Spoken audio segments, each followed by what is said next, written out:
Então, pastor, tem uma passagem que no momento eu não estou lembrada, que fala que o rico morreu, né? E desceu no inferno. Aham. E ele pedia para aquele pobre, né, É a parábola do rico e Lázaro, né? passasse ali a mão, né, Aham. nos lábios dele com água. Eu não sei se é o espiritismo que entra nisso, né, na outras vidas, né? Mas se o senhor está falando assim, nesse exemplo, se o senhor está falando que a gente só vai ou para o céu ou para o inferno, na ressurreição, na volta de Cristo. Nesse exemplo, o senhor podia explicar? Claro, Jesus contou essa parábola do rico e Lázaro para ilustrar uma verdade. Toda a parábola de Cristo, ela busca ilustrar alguma verdade. Agora, a parábola ali, ela não é real. Ela é uma metáfora, é uma história que está sendo contada. E Jesus conta a respeito do rico e Lázaro. Lázaro era um mendigo que vivia à porta de Lázaro, a porta do homem rico, né? E esse homem rico tinha de tudo, mas Lázaro não tinha nada. Lázaro vivia das migalhas que davam para ele. Acontece que eles morreram e Jesus disse que Lázaro foi salvo e o rico se perdeu. Agora, Lázaro estava no seio de Abraão e o rico estava lá no inferno em chamas, nos tormentos. Aí agora os dois começam a conversar. E aí, então o rico diz assim para Lázaro: olha, vem aqui e molha a minha boca com o dedo de água e molha a minha boca para aliviar o meu sofrimento. E Jesus conta essa história. O que Jesus queria ilustrar com isso?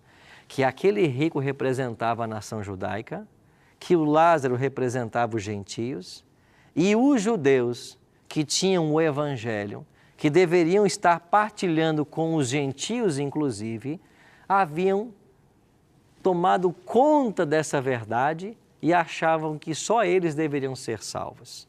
Menosprezavam os outros povos, inclusive os próprios gentios. Então Jesus contou essa história para inverter as coisas e dizer que eles que tinham os privilégios acabaram se perdendo ou acabariam se perdendo e os gentios que eram os desprezados acabariam se salvando. Então Jesus quis dar essa lição para o povo judeu. Agora, se você pegar a parábola como sendo literal, então você tem que crer agora que o céu e o inferno fazem divisa. Que quem está no céu enxerga quem está no inferno e vice-versa.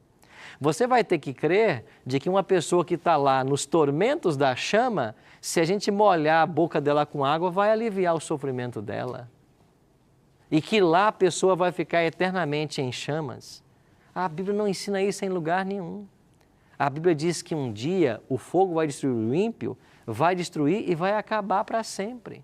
Não vai ficar queimando eternamente. E a gente aprende errado, né? Claro. É sofrimento, porque fala, né? Sofrimento, tormento, e fogo, enxofre, dá-se o entendimento que é um sofrimento eterno. Claro. E nesse sofrimento eterno, nessa, tipo assim, nessa pressão, né? Muitas vezes a pessoa aceita Cristo pelo medo. É a teologia do medo, Do né? medo. Você quer oprimir a pessoa. Vai pro inferno e vai queimar e sofrer eternamente. É verdade que os ímpios vão queimar, mas eles vão queimar enquanto houver matéria.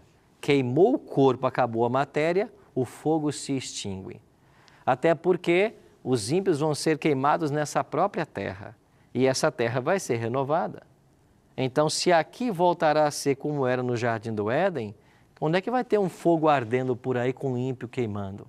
Não existe isso. Então, a Bíblia não apoia a ideia de um fogo eterno, onde os ímpios arderão eternamente. A Bíblia não apoia. Agora, você vai encontrar na Bíblia várias vezes a expressão fogo eterno. E por que chama fogo eterno? Ele não é eterno na duração, ele é eterno nas consequências. E você quer ver uma prova disso? Veja lá em Judas, onde é dito que Sodoma e Gomorra foram destruídas pelo fogo eterno. Cadê o fogo de Sodoma e Gomorra? Está queimando até hoje? Mas a Bíblia diz que o fogo que as destruiu foi o fogo eterno.